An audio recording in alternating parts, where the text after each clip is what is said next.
The rum had gone bitter in his mouth. His hands trembled as he read that cursed letter again, the same one he'd read every night for 13 years. The ink was faded, but the words cut deeper than any blade. "One day I will come for you." The jungle howled beyond the rotten palisades of Isla de Bronce. Inside the stone keep, Captain Jacinto Rey, once the terror of the Caribbean, now a ghost in a gilded cage, sat alone. He had gold, yes, fortresses of it, women in chains, barrels of powder, feasts no man could finish, and still he couldn't sleep. The drums from the slave huts echoed like heartbeats, and the shadows in the sails whispered in tongues no man should understand. He had betrayed his king. Worse, he had betrayed his crew. He left them to starve on the reefs while he escaped with the treasure, and now the wind carries their voices back to him. They say no one speaks the name of Jacinto Rey anymore, not out of fear, but shame. They say he still feasts every night, but only in the company of ghosts. The gold was cursed, yes, but it was my name they screamed in the dark. Tonight, that letter shakes in his hands once more. The candle flickers. A ship's bell rings offshore, but no ship was ever seen arriving. Could it be Blackbeard? A warning, a reckoning?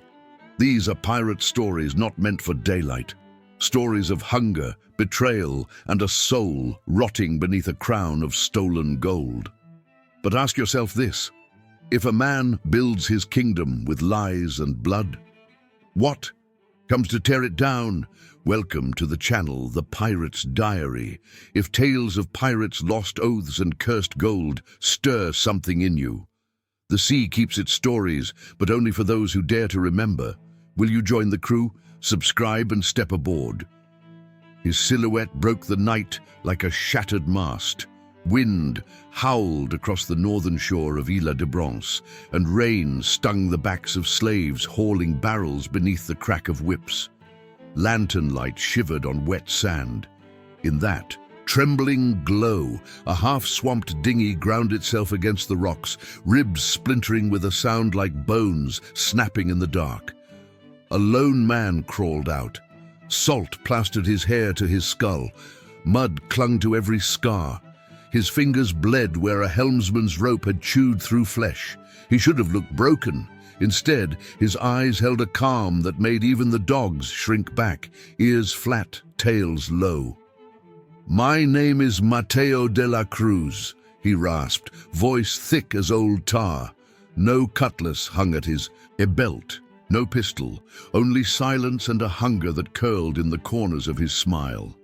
The overseer, Senor Valdez, raised a torch meaning to laugh, yet the sound died in his throat. On Mateo's wrists lay pale rings of healed skin, marks all who once knelt before a single captain carried like brands, Blackbeard's brands. Valdez felt the night tighten. They dragged Mateo through mud toward the stone keep, where Captain Jacinto Rey brooded over his cursed wealth. Rain drummed iron gutters, thunder rolled over cane fields. All the while, the newcomer spoke none, offered none. When questioned, he answered with a stare that felt like standing at the edge of a riptide, silent, certain, eager to pull. Inside the hall, torches smoked against cracked walls. Gold spilled from split chests, and on a long table lay a letter, ink blurred by restless fingers. "One day, I will come for you." Jacinto read those words each dawn and each dusk, as if pain were prayer. The captain squinted at the stranger. "Where is your ship?" "Gone," Mateo said. "Your crew?" "Lost." "Your purpose?" "To keep a promise." He lifted his wrist so the torchlight kissed the scar. "You once sailed under Edward Teach. I sailed under him too." Jacinto's jaw tightened. He tasted rum and regret in equal measure. "Teach is dead," Mateo smiled, soft as tide pulling sand. "Dead men still steer storms." A gust snuffed half the candles. In the sudden gloom, Jacinto remembered a night off Tortuga, Teach laughing through smoke. While cannons roared, coins clattering across the deck like hail, he had deserted that devil for brighter gold, but gold never stays bright. Shadows grow from it like mold. Days passed, yet the island breathed differently. Storm clouds lingered, though the wind lay still. Slaves whispered of shapes in the surf, black sails without ships, a whisper of drums rising from the sea. Mateo worked among them, lifting barrels as if burden were nothing. He spoke little, but when he did, men listened the way. They might listen to chains snapping. One night, Valdez found him at the beach, knelt beside a broken figurehead half buried in sand. Mateo traced the carved wood with shaking fingertips. "I watched her burn," he muttered. "Felt the deck melt under my boots. Smoke tasted of pitch and betrayal." "Whose ship?" Valdez asked. "Ours," Mateo breathed. "Blackbeard's revenge." He pressed his forehead to the figurehead's charred cheek, as though begging forgiveness from ash. Tears salted the tide. Then he rose, eyes hollowed by old fire. "He sent me here," he said, "not with blades, but with memory, sharper than steel." Jacinto dreamed of gallows. In each dream, he heard Teacher's laugh, heavy and warm, like iron dropped in water. The laugh grew louder until it was thunder. He woke to real thunder and to screams. Flames licked the cane warehouses. Barrels exploded, spraying sparks across night-black rain. Slaves scattered. Guards fell under shadows that moved too quick to see. At the center of chaos stood Mateo, coat soaked, lantern raised high like a priest of storms. Blue light flared within the glass. Foxfire stolen from some drowned wreck. Where it glowed, men felt every wrong deed carve itself anew upon their skin. They dropped to knees, weeping bloodless tears. Jacinto staggered from the keep, pistol shaking. "Traitor!" he roared, though the word tasted familiar. "What curse have you brought?" Mateo lowered the lantern. "Only the truth you buried when you sold your crew to the reefs. Gold kept me alive." "No," Mateo said, stepping closer. "The sea kept you alive, so you could hear it judge you." Jacinto fired. Smoke bloomed. The shot vanished into darkness, as useless as prayer after sin.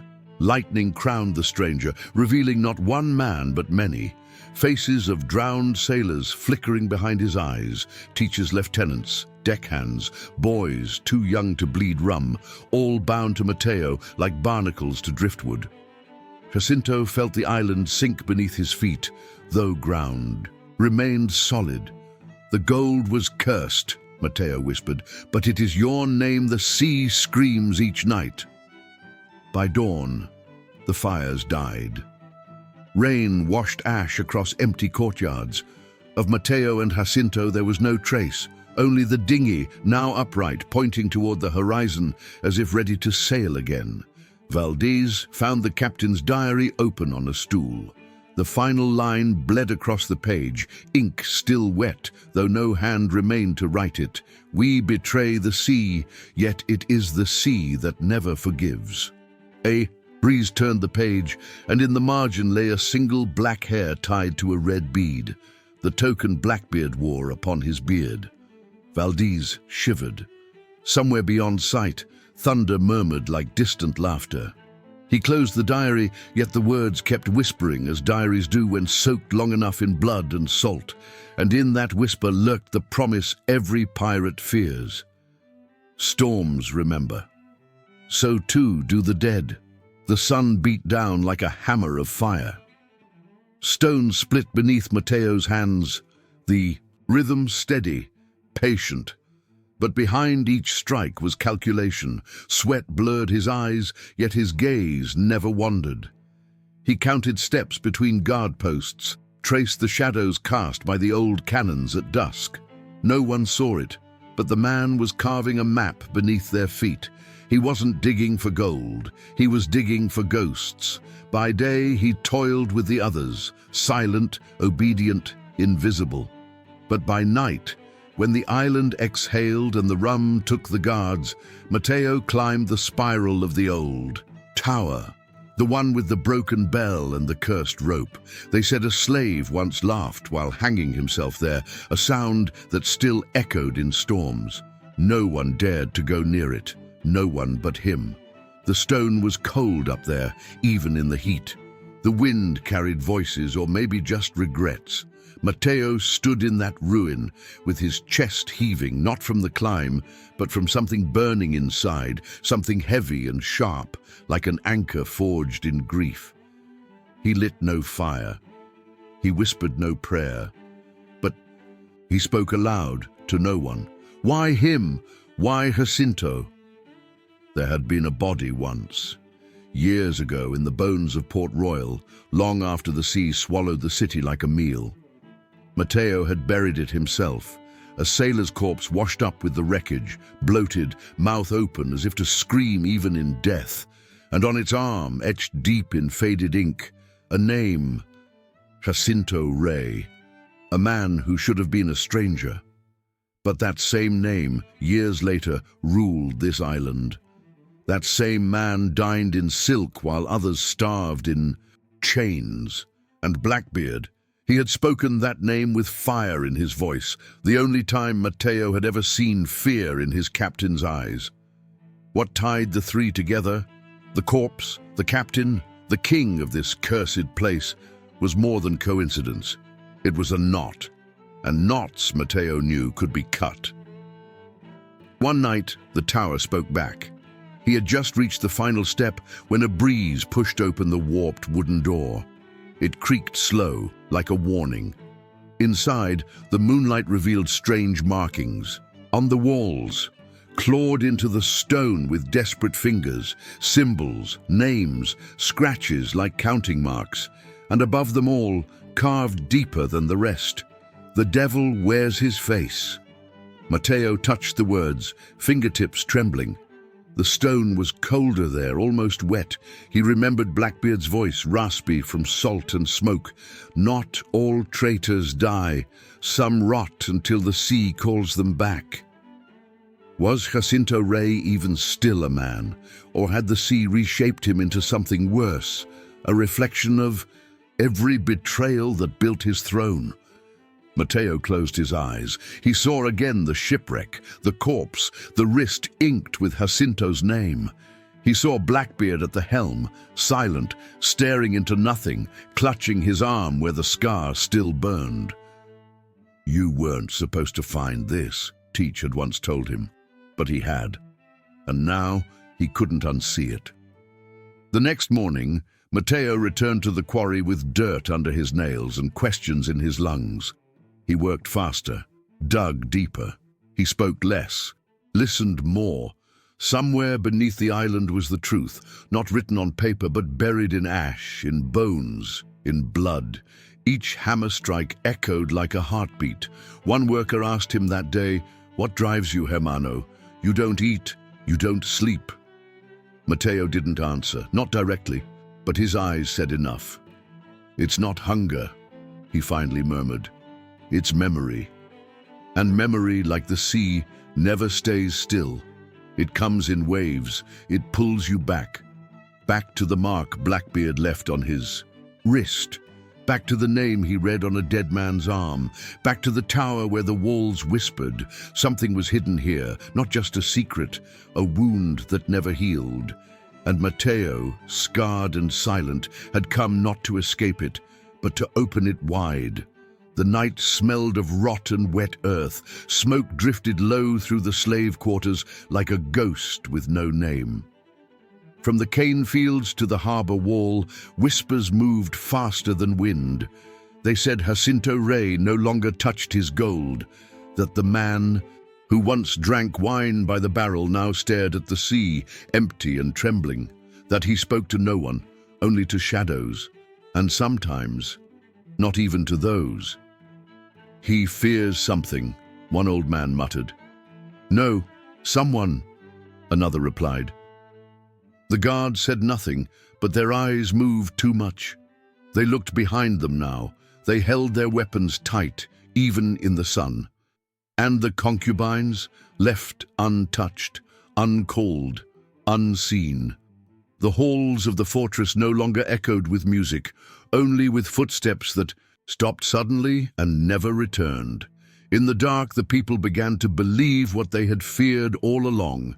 The corsair was cursed, not by gold, not by guilt, but by a face he could no longer remember and could no longer forget. In the fields, the children chewed bark until their gums bled. Rats became currency. Women boiled weeds to feed dying infants. The grain stores, locked and guarded, filled with rot and moths, while hunger carved its name into the ribs of every man. And in the middle of it all, Mateo stood silent, watching. He had seen the crying on the dock. He had seen Jacinto fall to his knees as if begging the sea to drown him. A man like that didn't fear rebellion. He feared judgment, and judgment was already walking among them, barefoot and starved.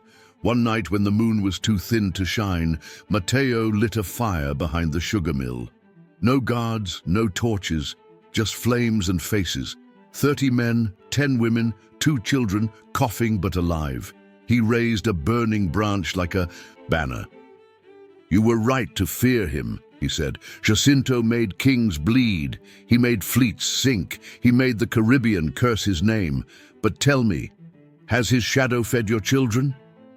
No one spoke, but the silence cracked. Mateo's voice grew colder. "He built his throne with your backs. Now he hides from ghosts." Someone in the crowd spat. Another wept. One boy asked, "Why doesn't he kill you?" Mateo met the boy's eyes.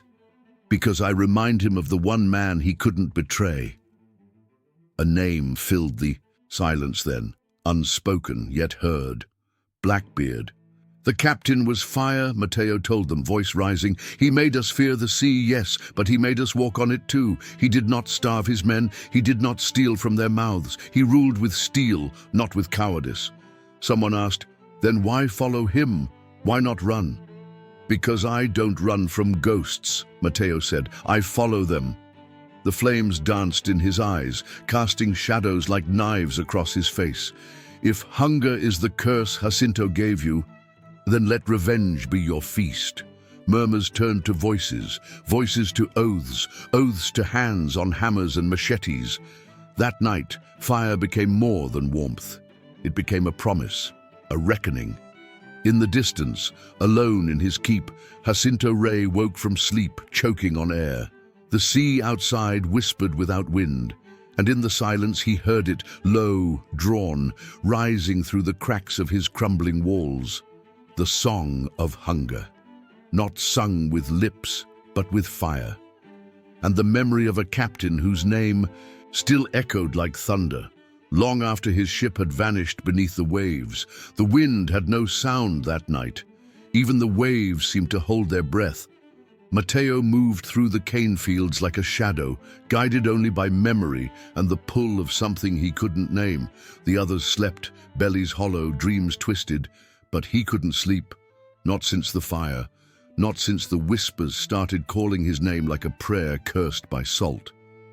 Inside the burned-out storehouse near the northern glyph, beneath a rotting beam and a floor of cracked stone, he found it, wrapped in oilcloth, sealed with wax long broken by time.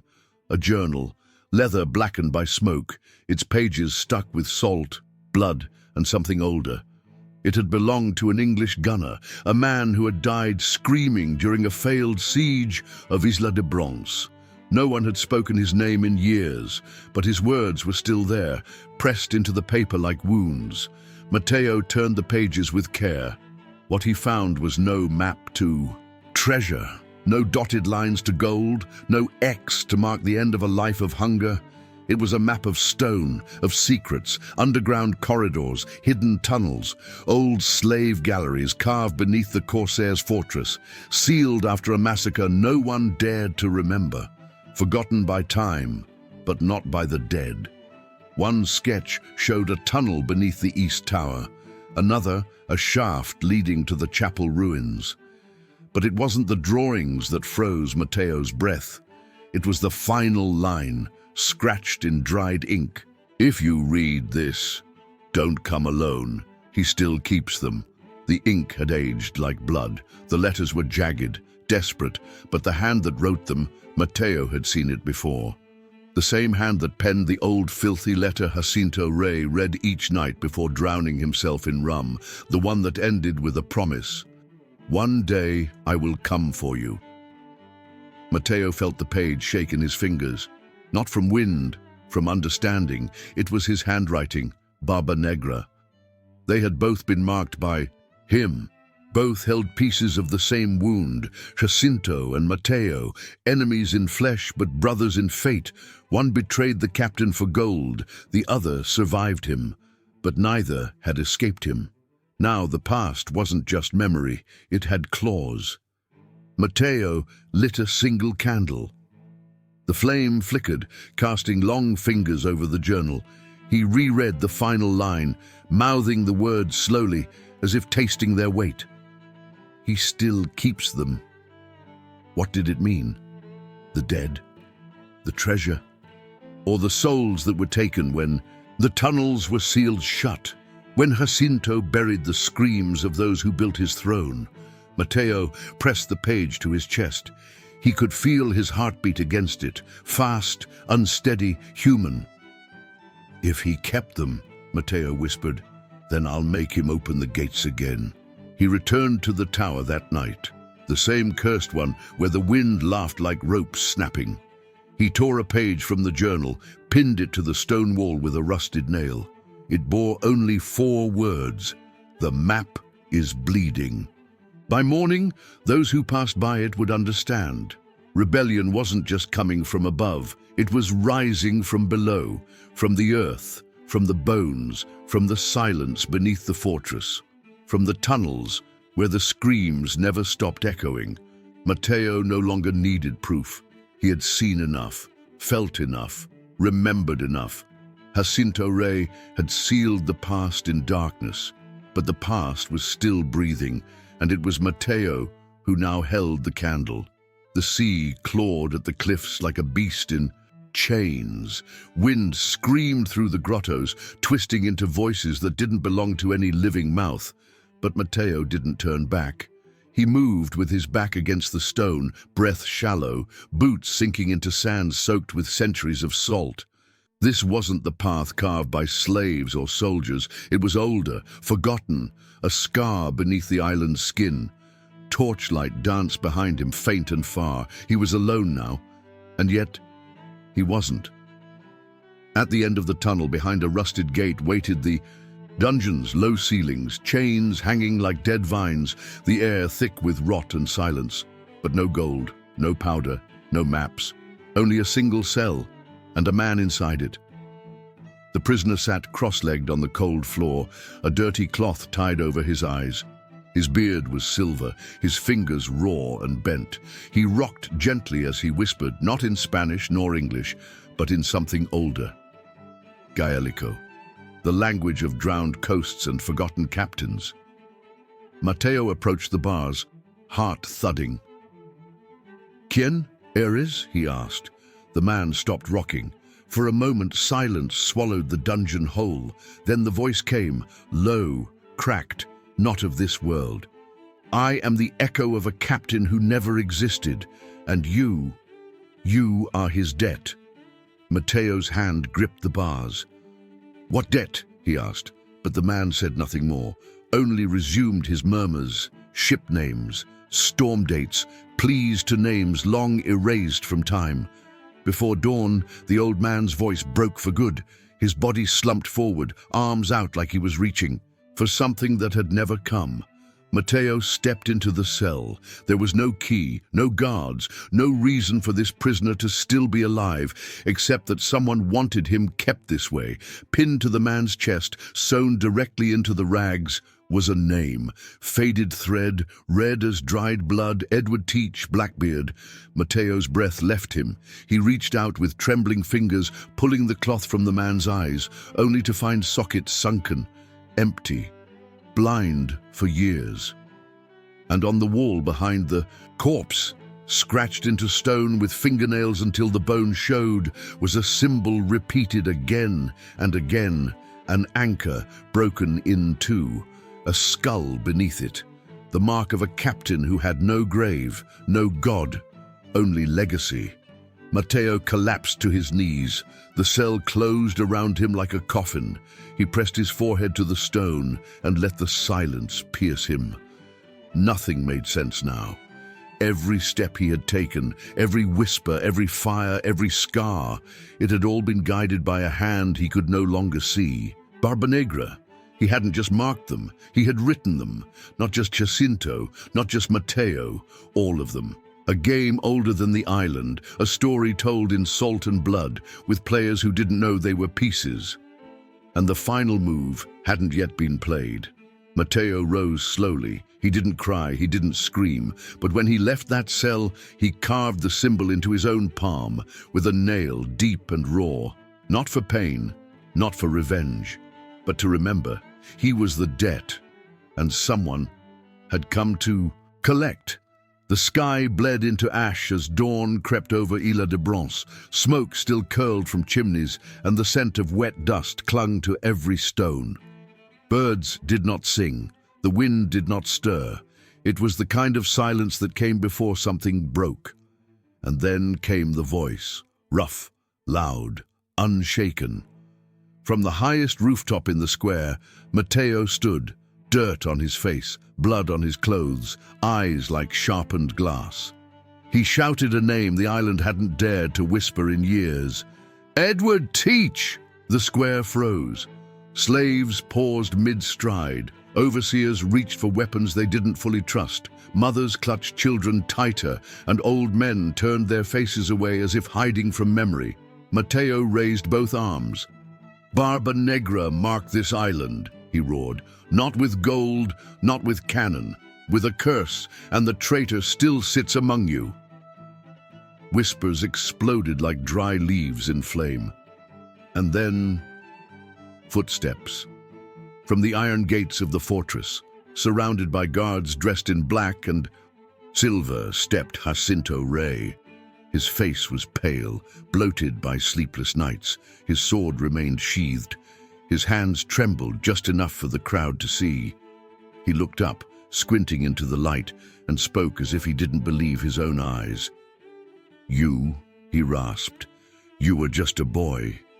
Mateo jumped down onto the wall below, then to the platform in the square, ignoring the pain in his legs. He stood now at eye level with the man who had haunted his blood. "I was," Mateo said, "the boy you made. That day." Jacinto didn't move. His lips twitched. Behind him, one of the guards shifted, uncertain. "You hung him like nothing," Mateo continued, voice quieter now, sharper. "You're Contrameister, loyal to the last breath, loyal to Teach, and you slit his throat during the mutiny at the Strait of the Devil." The name struck like a bell. Gasps rippled through the crowd. Jacinto opened his mouth but found no breath. Mateo took a step closer. "I watched from the bilge, hidden beneath barrels, while you fed his body to the sea. I remember the sound of it. I remember the letter." He pulled something from beneath his coat, a crumpled, stained scrap of parchment. The ink barely clung to the fibers. Everyone recognized it. Everyone had seen Jacinto reading it alone, night after night. It shook now in Mateo's hands like a verdict. "One day I will come for you," Mateo read. But he never meant himself. He dropped the paper. It drifted to the cobblestones like ash. "Barbanegra is dead, but I am the legacy he left behind." Jacinto's guards hesitated. Some looked to the people, others looked away, and Jacinto faltered. He stepped forward, eyes wide, hands empty. "I spared you," he said. "That night I saw you. I knew who you were." Mateo nodded. "And you left me to drown with your guilt." He pointed to the tower above. "I followed the map. I found the tunnels. I found him, the prisoner you kept, to remind yourself of who you once were." Jacinto flinched. "You don't understand." "I understand perfectly," Mateo cut in. You feared the sea, you feared Teach, but most of all you feared what we would become once you tried to erase us. He reached into his coat and pulled the old symbol, the anchor and skull, carved into a medallion of black wood. The people gasped. He still keeps them, Mateo whispered, but now we keep you. Jacinto dropped to his knees, not by force, by weight. His guards did not move. The people did not cheer. There was no blood, no blades, no fire. Only silence, the silence of a man who finally understood that his time had ended. That morning, the people took nothing from him but his voice. His gold remained, his keep still stood. But Jacinto Rey would never again command the wind, nor the fear that once obeyed him. As the sun rose, Mateo turned his back on the man. He walked away, not victorious, not whole, but awake. And the island breathed for the first time in years. No drums, no whips, just breath. In the distance, the sea shimmered. And from that shimmer, if one listened carefully, came a sound older than all of them, a toast from the dead. The sound of a final banquet, and Blackbeard laughing in the dark. The morning tasted of smoke and salt, the kind of morning that makes the sea look like a blade. For years, the people of Isla de Bronce had spoken in whispers, walked in shadows, swallowed hunger like prayer. But that day their silence cracked, and it roared. They came barefoot, soot-covered, voices thick with rum and rage, not as slaves, not as beggars, as storm. Soldiers, once fierce behind iron and leather, lowered their muskets and stepped aside. Some even knelt. The fear that had ruled the island had shifted, no longer pointed down at the people, but up to the man who had held the reins too long, Jacinto Rey. Dragged from his fortress, stripped of silk and command, his body shivered under the Caribbean sun. Chains rusted by years of cruelty now circled his wrists. Blood marked his lip from where a boy had struck him. His face, once cold and unreadable, was now a map of pleading. "I can give you ships," he cried, "gold, lands, forgiveness." But the people did not want ships. They wanted memory. They wanted reckoning. He was hauled to the pier, the same rotting dock where for years he had watched others suffer, watched them fall into the tide with empty bellies and chained ankles, watched and smiled. Now, he stood in their place. The crowd parted as Mateo approached, walking slow and steady, like a man already speaking with ghosts. Jacinto's eyes widened. "You're not like them," he stammered. "You understand, don't you? I did what I had to. I'm no worse than the rest." Mateo stopped a few steps away, face calm as sea before storm. "No," he said, "you're worse." Jacinto whimpered. Mateo's voice did not rise, but it cut deeper than any blade. "You were the first to forget where we came from." They led him, shackled and shaking, to the ship he once called a throne, Santa Corona. Gilded, figurehead, hull of ironwood, a vessel that had outrun navies. Now it would carry him alone. The people tied him to the prow, not below deck like a prisoner, but above it like an offering, his back bent against the figurehead, arms spread, gaze locked on the endless sea. They left him a single sail, torn, frayed, barely able to catch wind, enough to drift, enough to reach. The tide pulled slow. The ship turned, groaning. And from the shore, all eyes watched the captain who had once chained a kingdom now vanished like breath from a dying man. Some say he screamed until the horizon swallowed him. Others say he wept, but most believe he fell silent the moment the fog rolled in. Because the current that caught Santa Corona was no ordinary tide. It was the current they called the Judgment of the Deep, the black path where the cursed ship of Edward Teach was said to roam, eternal and hollow, searching for those who owed him more than death. As Jacinto vanished into mist, the people stayed, silent. Mateo stood with them, eyes fixed on the line where sky met sea. No cheering, no vengeance, just silence, heavy, thick, sacred. Because punishment, when done right, doesn't need noise. It only needs truth, and truth drifts. It always finds its way back to the sea. The tide brought more than driftwood that morning. Just off the jagged shores of Tortuga, where vultures watched the surf like sentinels, a broken vessel drifted in. Its sails torn to ribbons, hull gouged open as if by claws. Too large for any sea creature known to man. Fishermen were the first to see it, then the rum runners, and finally the priests who refused to bless what had clearly come from something older than death. There were no survivors, no sails to name the ship, only a single corpse lashed to the mast with ropes black as pitch, pulled so tight the skin had split along the shoulders. The body had no eyes, just two empty sockets packed with salt and sand and carved deep into the chest.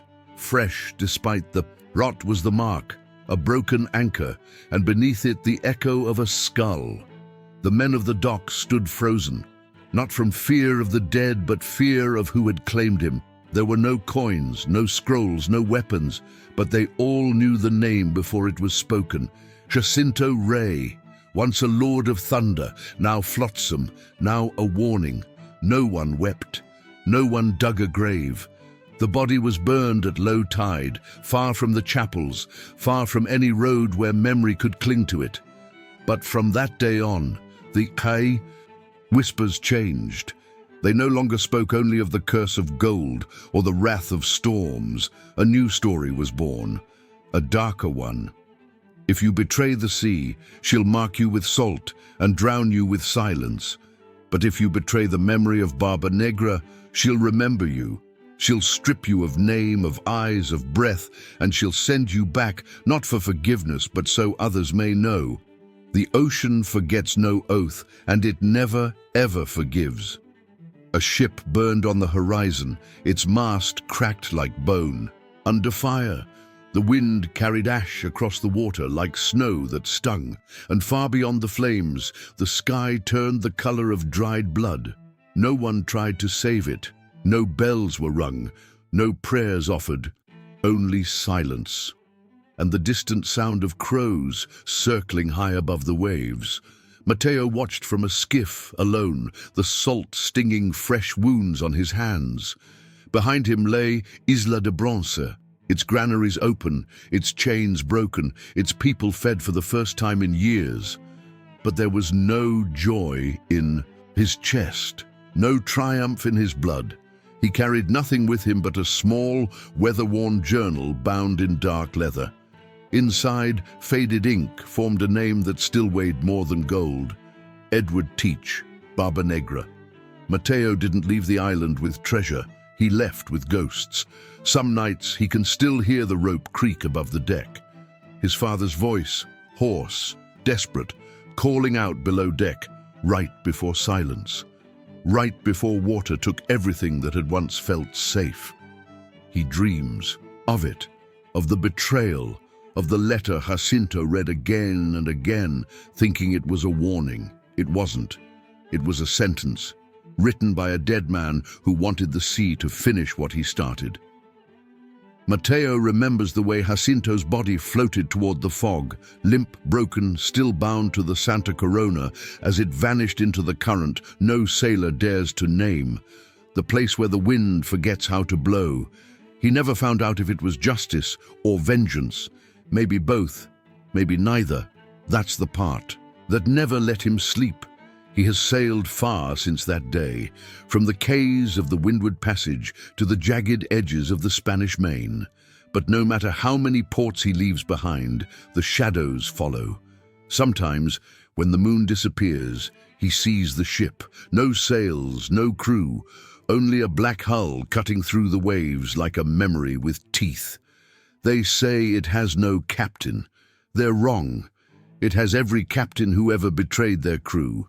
Every sailor who forgot the cost of the oath they swore. To the sea, every name the tide erased.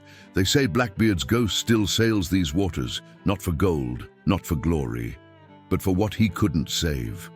Mateo never opened the journal again. Some things are too heavy, some truths too soaked in salt. and regret.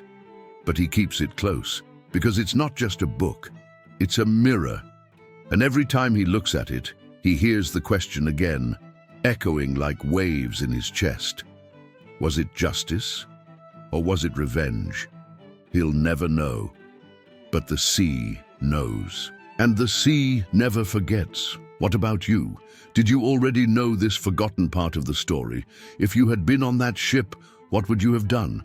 What other sea stories deserve to be told here before they vanish beneath the waves?